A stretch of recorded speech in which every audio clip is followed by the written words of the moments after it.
Good morning, children. Today we will read page number 54 of your lesson 10. Learning English is fun. Okay, let's start. You should not have to be constantly looking up new words in the dictionary. For that, deadens interest and check real learning. You should not have to be constantly looking up new words in the dictionary. आपको हमेशा नए words के लिए dictionary पे depend नहीं रहना चाहिए. ठीक है, हमेशा ये नहीं हो कि हम डिक्शनरी में से नए वर्ड्स लर्न करें नहीं. इससे हमारी जो है फॉर दैट डेडन्स इंटरेस्ट, ये हमारे इंटरेस्ट को ख़त्म कर देगा और हमारी जो लर्निंग की जो हम रियल में जो लर्न करना चाहते हैं, जो सीखना चाहते हैं इंग्लिश को, उसको भी स्टॉप कर देगा. ठीक है, कि हम इंग्लिश डिक्शनरी में ढूंढें, डिक्शनरी में वर्ड को जाएं और डिक्शनरी के वर्ड्स को याद करें. नहीं, ये बोरियत में कर देता है. इससे हमारा जो इंटरेस्ट है वो ख़त्म होता है. Look up a word here and there. हमेशा ऐसे वर्ड्स को देखो जो आपके आसपास के हों. ठीक है, आप आसपास सुनते हो, आपके आसपास आपकी बुक में हो. ठीक है, ऐसे वर्ड्स को. But as a general policy try to push ahead guessing what words means from the context. लेकिन एक जर्नल पॉलिसी ये है कि हम उसे आगे की तरफ बढ़ाएं और गैस करें कि वो वर्ड जो है कंटेक्स्ट में, यानी जो हम पढ़ रहे हैं उसमें उस वर्ड की मीनिंग क्या निकलती है, उसके अकॉर्डिंग हम उसकी मीनिंग ढूंढें. ना कि हम डिक्शनरी में उसे ढूंढने की कोशिश करें कि वर्ड आया और हम तुरंत डिक्शनरी. नहीं, अपने आप से उसको समझने की कोशिश कीजिए. कंटेक्स्ट में या उस पैराग्राफ में या जो भी आप पढ़ रहे हैं उसमें उस मीनिंग, उस कंटेक्स्ट में उस वर्ड की मीनिंग क्या हो सकती है या क्या है. वो आपके इंटरेस्ट को भी बढ़ाएगा और आपको उसमें बोरियत भी नहीं होगी नए वर्ड को सीखने में. ठीक है बेटा. Next paragraph. You should enjoy the feeling which extensive reading gives off having command of the language. You should enjoy, आपको एंजॉय करना चाहिए. द फीलिंग, उस फीलिंग्स को, विच एक्सटेंसिव, जो आपको पूरी तरह से रीडिंग में जो आपको कमांड दी गई हैं, उस लैंग्वेज में जो रीडिंग में कमांड है उसको एंजॉय करना चाहिए. उसे फील करके उसको आपको पढ़ना चाहिए. As you read you will become, जैसे जैसे आप पढ़ेंगे, रीड करेंगे, यू विल बिकम, आप हो जाएंगे मोर and more familiar with words. उन वर्ड्स के साथ आप फैमिलियर हो जाएंगे, आप उनको जानने लगेंगे उन वर्ड्स को. एंड सेंटेंस पैटर्न्स, और उस सेंटेंस पैटर्न को जब आप बार बार उन वर्ड्स को, उन सेंटेंस पैटर्न्स को पढ़ेंगे तो आप उनसे फैमिलियर हो जाएंगे, आप उन्हें जानने लगेंगे. You already know understanding them better and better as you meet them in more and more context. जब आप उस कंटेक्स्ट में उन वर्ड से बार बार मिलेंगे, मीन्स आप बार बार उन्हें पढ़ेंगे. ठीक है, तो आप उनको बेहतर तरीके से जानने लग जाएंगे, आप उन्हें समझने लग जाएंगे. ठीक है.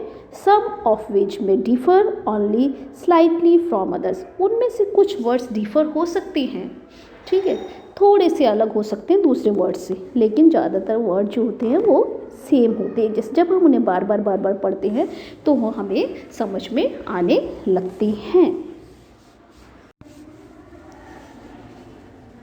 Some people say that one cannot learn to speak a language with the help of books. कुछ लोग ऐसा भी कहते हैं कि कोई भी किताब की मदद से इन लैंग्वेज को नहीं सीख सकता है, नहीं पढ़ सकता है, नहीं सीख सकता है. किसी भी किताब में से देखकर लैंग्वेज को नहीं सीख सकता है. To believe this is to believe that. इस पे विश्वास करें या उस पे विश्वास करें. The spoken language and the written language are quite different things. English बोलना और इंग्लिश लिखना दोनों थोड़ी सी डिफर लगती है. This is not so. ऐसा नहीं है. There is a very great deal in the common between the two. दोनों में एक बड़ी डील होती है, यानी कि लैंग्वेज को रिटन फॉर्म और लैंग्वेज की स्पोकन फॉर्म, बोलना और लिखने में दोनों में बड़ी अच्छी डील होती है. In learning the patterns and vocabulary of the written form. हमें जब सीखना है पैटर्न और वोकैबुलरी रिटन फॉर्म की, हमें कुछ लिखने के लिए उस वर्ड्स को जो और उस पैटर्न को सीखना है, तो वो हमें वर्ड्स और पैटर्न सीखना है. We are learning to a considerable extent those of the spoken form to.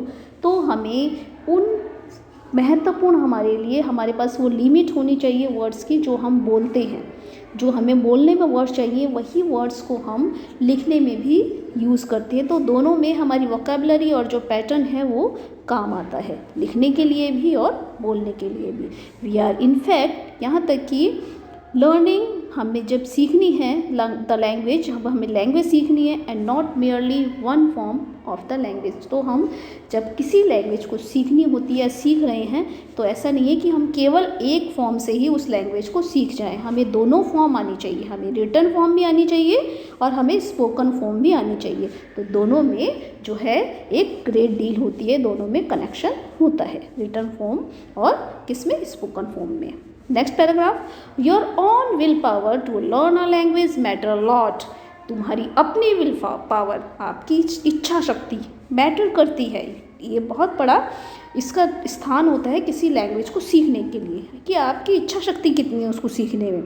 If you are determined to learn something, अगर आपने ये दृढ़ कर लिया है कि आपको सीखना है कुछ, नथिंग कैन स्टॉप यू, तो आपको कोई नहीं रोक सकता। You must try with your full might, आपको पूरी ताकत के साथ कोशिश करनी चाहिए। And you will find your self becoming successful, और आप क्या पाएंगे कि आप उसमें पूरी तरह से सफल हो चुके हैं, आप उसमें सफल हो रहे हैं।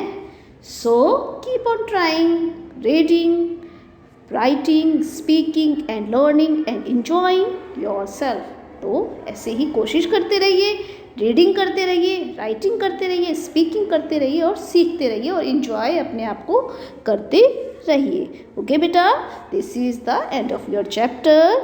आप सभी इसके न्यू वर्ड्स अपनी कॉपी पे कर लीजिएगा। Okay bye.